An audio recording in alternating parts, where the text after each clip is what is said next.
O xoves 25 arrancan as festas de San Marcos en Noia coa tradicional feira Cabalar en San Lázaro. Este ano incorporan novidades nos concursos e exhibicións cun programa máis amplo con actividades para todos os públicos. Novidades tamén en canto á feira de maquinaria agrícola que estrea localización. A feira Cabalar, onde temos máis de 3.500 euros en premios, con todos os concursos morfolóxicos que ten, como sempre será en San Lázaro. E a maquinaria agrícola, este ano decidimos cambiarla de sitio, porque é mercadillo, é un xoves, é un mercadillo onde está ahora, que é onde se facía a maquinaria agrícola, querémolo manter, que é no Malecón de San Lázaro, non? Entón cortamos a rúa Carreiriña e Porta da Vila, como facemos na feira medieval, e aí poñemos toda a maquinaria, a exposición de maquinaria agrícola, co cual facemos un paseo desde o que é desde a Alameda hasta San Lázaro os Cabalos, pois un pouco uniforme para que a xente poida visitar todos os puntos cómodos, non?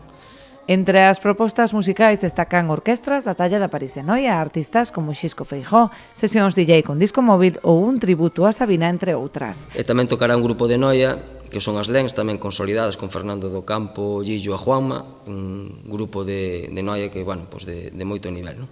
O día 26 é festivo aquí, e tamén, decidimos este ano meter algo que se nos deba demandando un pouco a xente máis xoven, e que creemos que non sempre vamos escoitando, o que facemos mal intentamos correxilo, e vamos a poñer dúas discotecas móviles, un é o día 26, que é este día, que estará a CDC, xunto con New York, e outro día é a Chocolate, que estará tamén con Metrópolis na Alameda.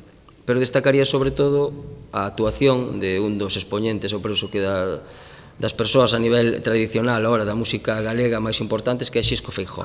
As celebracións rematarán o domingo cunha foliada popular e a actuación de Troveiros da Ponte. O cartel deste ano foi elaborado por un ilustrador local, Fon Barreiro, que tratou de plasmar as lembranzas que lle evoca o San Marcos xunto cos enclaves máis emblemáticos da vila. É unha festa moi familiar. Está o tema, e aparte cargado de moita tradición. Están por un lado os cabalos, a feira agrícola, pero se mestura con foliadas, con folclore. Entón, intentei combinar todo eso.